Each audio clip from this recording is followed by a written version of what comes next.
नमस्कार। आज बहुत ही इंटरेस्टिंग टॉपिक को समझेंगे। अगर ऐसा हो जाए कि प्रधानमंत्री मोदी मन की बात के लिए, मन की बात कहने के लिए ना आए, अपने मन में सोचें बात और हम सब लोगों तक पहुंच जाए, तो ये कैसा सुन के लग रहा है। एक अचंभित सी बात लग रही है कि अविश्वास हो रहा है कि ऐसा हो नहीं सकता, लेकिन इस तरफ पूरे तरीके से कदम उठाए जा चुके हैं और जो टेक्नोलॉजी है लगभग वो डेवलप हो चुकी है। तो आज हम बात करेंगे इस टेक्नोलॉजी की। आखिर ये टेक्नोलॉजी सारी आखिर है क्या, कौन इसे बना रहा है और इस प्रोजेक्ट का क्या नाम है।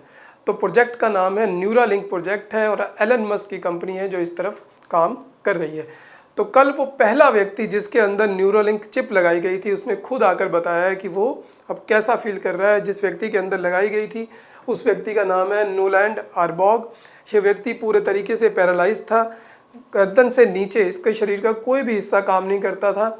इसके अंदर ये चिप लगाई गई और अब ये व्यक्ति अपने दिमाग से बिना हाथ पैर को हिलाए हुए कंप्यूटर में चेस खेल सकता है। जो ये लिखना चाहता है उस चीज़ को वहाँ पर लिख सकता है, जो मन में सोच रहा है वो सब कुछ कंप्यूटर पे हो जाता है। तो ऐसी टेक्नोलॉजी बनाई गई है। कल उसने आगे कहा कि इससे मुझे एक और फ़ायदा भी हो रहा है, जो कि न्यूरालिंक का भी एम है कि जो आम व्यक्ति है उसकी जो ब्रेन की पावर है, उसकी जो मेमोरी है उसको बढ़ाया जाए, उसके एनालिसिस करने की जो शक्ति है उसको बढ़ाया जाए। तो अब इस व्यक्ति की वो भी बढ़ रही है। अब ये फ्रेंच सीखना चाह रहा है, न्यूरो साइंस में आगे जाकर एक डिग्री हासिल करना चाह रहा है। पूरे तरीके से पैरालाइज्ड व्यक्ति एक तरीके से अपनी लाइफ को नॉर्मल रूटीन पे ले आया है। तो यही न्यूरालिंक का प्रोजेक्ट है और इसी में ये सारी बातें करना चाहता है। टेलीपैथी की तरफ जाना चाहता है, आर्टिफिशियल लिम्ब को वो रियलिटी की तरफ लेके जाना चाहता है और ट्रांस ह्यूमन को बनाना चाहता है। ट्रांस ह्यूमन का मतलब ऐसा व्यक्ति जो कि आर्टिफिशियल इंटेलिजेंस का मुकाबला करेगा। तो इस सारे कंसेप्ट को हम समझते हैं। उससे पहले देखते हैं कि आखिर एलन मस्क कौन है, जिसको हम सब जानते हैं लेकिन जानते हुए भी पूरे तरीके से पहचानते नहीं हैं। तो आइए उस व्यक्ति को पहले देख लेते हैं। तो जो इनकी सबसे बड़ी कंपनी है वो स्पेस एक्स है। स्पेस एक्स वो कंपनी है जो कि इंटरनेशनल स्पेस स्टेशन तक एस्ट्रोनॉट को लेके जा रही है, नासा की तरफ से स्पेस टूरिज्म करा रही है। जो सुनीता विलियम फंसी हुई है, बोइंग के स्पेस शटल में गई थी, उनको लेकर आने की जिम्मेवारी भी जिसे दी गई है फरवरी 2025 में, वो स्पेस एक्स का ही स्पेस शटल है। तो इस लेवल तक इनकी पहुंच है स्पेस के उस पूरी मार्केट में। दूसरी पकड़ इनकी टेस्ला की, जो कि इलेक्ट्रिक व्हीकल में बहुत बड़ा कंट्रोल है उसका। नंबर 1 कंपनी है, सबसे बढ़िया इलेक्ट्रिक कारें बना रही है। यही कंपनी रोबोट भी बना रही है, ह्यूमनॉइड रोबोट, यानी कि जो व्यक्ति की तरह दिखता है, व्यक्ति की तरह काम करेगा, जो कि आर्टिफिशियल इंटेलिजेंस से लेस है। तो 2 बड़ी कंपनियां इनके पास है। तीसरी बड़ी कंपनी की बात करें तो ट्विटर, जो पुराना ट्विटर था एक्स, वो भी इनके पास है। तो जो हमारे एक्सप्रेशन है, जो स्पीच है, फ्रीडम है, उस सब की भी कंट्रोल करने की शक्ति इस अकेले व्यक्ति के पास है। और जो चौथी बड़ी कंपनी है वो न्यूरालिंक, जिसको आज हम समझेंगे। उसके साथ हम देखेंगे XAI, एक कंपनी है जो कि आर्टिफिशियल इंटेलिजेंस पे काम कर रही है, चैट जीपीटी का मुकाबला करने के लिए उससे और बेहतरीन आर्टिफिशियल इंटेलिजेंस के सॉफ्टवेयर वगैरह बनाने पर काम कर रही है। एक और कंपनी है द बोरिंग कंपनी, जो कि अंडरग्राउंड टनल वगैरह बनाती है, कंस्ट्रक्शन में उसका बहुत बड़ा रोल है। तो देखिए कितने वैरायटी ऑफ फील्ड में अकेले व्यक्ति का काम है एलन मस्क, और बड़े ही अलग लेवल पर दिमाग चल रहा है, जिसको हम देखेंगे इनके न्यूरालिंक प्रोजेक्ट के जरिए। न्यूरालिंक का प्रोजेक्ट में इनकी 2 कंपनियां और साथ में जुड़ी रहेंगी, जो टेस्ला की है और XAI, जो आर्टिफिशियल इंटेलिजेंस पे काम कर रही है। तो सबसे पहले देखते हैं कि आखिर न्यूरालिंक चिप है क्या।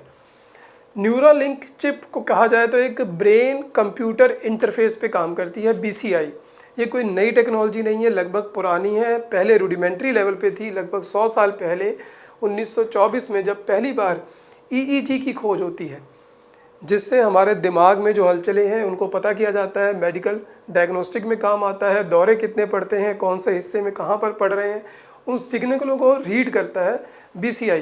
बहुत सारे मेडिकल डिवाइसेस हैं, बहुत सारी उसकी और एप्लीकेशन है, लेकिन जिस तरफ न्यूरालिंक लेके जा रही है उसको, वो टोटली डिफरेंट तरीके से काम कर रही है। तो न्यूरालिंक एक चिप है, 5 रुपए का जो अपना सिक्का है उस साइज़ का है, उतनी गोलाई का, थोड़ा सा उससे चौड़ा है। 1 रुपए के 3-4 सिक्के रख दिए जाएँ तो उतना मोटा है। इसको हमारे दिमाग में खोपड़ी के अंदर, यानी कि स्कल के अंदर एक छेद करके वहाँ पर रख दिया जाएगा। इसके नीचे बहुत सारे फाइन इलेक्ट्रोड्स निकले हुए हैं, पतले पतले, हमारे बालों से भी पतले, लगभग 1000 के आसपास। वो टच में रहेंगे डायरेक्ट ब्रेन के, और जब ब्रेन में कोई सिग्नल आएगा तो उसको वो रीड करेंगे। रीड करने के बाद वो उस सिग्नल को रिले करेंगे ब्लूटूथ के जरिए बाहर के कंप्यूटर डिवाइस पे जो कि ब्लूटूथ के जरिए उससे जुड़ा होगा, और वो जो कंप्यूटर होगा उसको डिकोड कर लेगा। तो जो बात हमारे दिमाग में चल रही है वो वहाँ तक पहुँच जाएगी बिना किसी साधन के, सीधा वायरलेस तरीके से। और इसको चिप को चार्ज भी किया जा सकता है वायरलेस तरीके से ही। तो ये क्या काम करेगा? ये वो काम करेगा जो हमारा दिमाग हमारे शरीर में करता है। जैसे अगर मेरे दिमाग ने कहा कि मुझे ये वाला हाथ उठाना है तो सिग्नल आएगा, मोटर न्यूरॉन काम करेंगे और मेरा मसल उठेगा, काम कर लेगा। लेकिन ये कैसे काम कर रहा है? ये उस चीज़ को सीधा कंप्यूटर में लेके जा रहा है। इसी तरीके से उस व्यक्ति ने वहाँ पर चेस खेली। उसने मन में सोचा कि मैं अपने इस हाथ से उठाकर इसको यहाँ पर रखता, और वहाँ पर रखा हुआ घोड़ा वहाँ से उठकर उस पोजीशन तक पहुँच गया। तो इस तरीके से काम कर रहा है। जो ब्रेन के सिग्नल है उनको ब्लूटूथ डिवाइस के ज़रिए बाहर लेकर जा रहा है, वहाँ पर उसको पढ़ा जा रहा है। तो ये बहुत ही ख़तरनाक टेक्निक है। इसका मेन मकसद तो उनका है कि जो जिनको न्यूरोलॉजिकल डिजीज़ है, जिनको पैरालिसिस हो गए हैं, उनके लिए ये काम आएगी, उनके लिए बहुत अच्छा रहेगा। उस तरीके से इसकी जो खोज है इसको लगाया जा रहा है। और एलन मस्क का मानना है कि मैं आने वाले सालों में मिलियंस ऑफ लोगों में इसको लगाना चाहता हूँ। देखिए, बहुत ही क्या चाहते हैं वो उसको क्लियर नहीं कहा जा सकता, क्योंकि वो उससे आगे बढ़ गए हैं। न्यूरोलॉजिकल जिनको डिजीज़ है वहाँ तक तो ठीक था, लेकिन उसके बाद वो दूसरी तरफ जा रहे हैं। उनका जो दूसरा मेन जो काम है वो है जो उनका ऑप्टिमस रोबोट अभी उन्होंने लॉन्च किया है, उसको आर्टिफिशियल इंटेलिजेंस पे उनका कहना है कि मैं चाह रहा हूँ कि जो ऑप्टिमस रोबोट है, जिस तरीके से उसके हाथ पैर काम करते हैं, उन्हीं हाथों को उन व्यक्तियों में लगा दिया जाए जिनके हाथ कट गए हैं। उसके बाद उनके हाथ, उनके दिमाग में न्यूरोलिंक चिप होगी, वो वहाँ पे सिग्नल भेजेगी, और सिग्नल कहाँ पहुँचेगा? उस रोबोटिक आर्म में। और रोबोटिक आर्म क्या काम करेगी? जो व्यक्ति दिमाग में सोच रहा था, अगर मैं सोच रहा था कि मुझे अपने हाथ को ऐसे मोड़ना है, तो रोबोटिक आर्म भी मुड़ जाएगी। उसको उन्होंने नाम दिया है Luke Skywalker solution. Luke Skywalker एक कैरेक्टर है स्टार वॉर सीरीज़ में, उसमें उसका हाथ कट जाता है, उसकी रोबोटिक आर्म लगती है, और ये दिमाग में सोचता है और यहाँ पर सेंसेशन आ जाती है। वो कह रहे हैं इसको मैं रियल करूँगा, मैं उस तरफ जा रहा हूँ, रोबोटिक आर्म को लगाऊंगा। हमारी जो रोबोटिक जो कंपनी चल रही है उससे और आर्टिफिशियल इंटेलिजेंस दोनों को जोड़ के मैं ये काम करूँगा। तो देखिए, एक तरफ वो न्यूरोलिंक चिप को जो न्यूरोलॉजिकल डिजीज़ है वहाँ पर काम कराना चाह रहे हैं, जिनके हाथ नहीं है या अपाहिज हैं उनको वो डिसेबिलिटी से बाहर निकालना चाह रहे हैं। चलिए देखते हैं और ये क्या चाह रहे हैं। और ये चाह रहे हैं कि एक ब्लाइंड साइट चिप बना रहे हैं। न्यूरोलिंक चिप ही एक तरीके से काम करेगी, जो लोग अंधे हैं, जिनको बिल्कुल दिखाई नहीं देता, उसकी इमेज को ये क्रिएट करेगा दिमाग में और उस व्यक्ति को दिख जाएगा।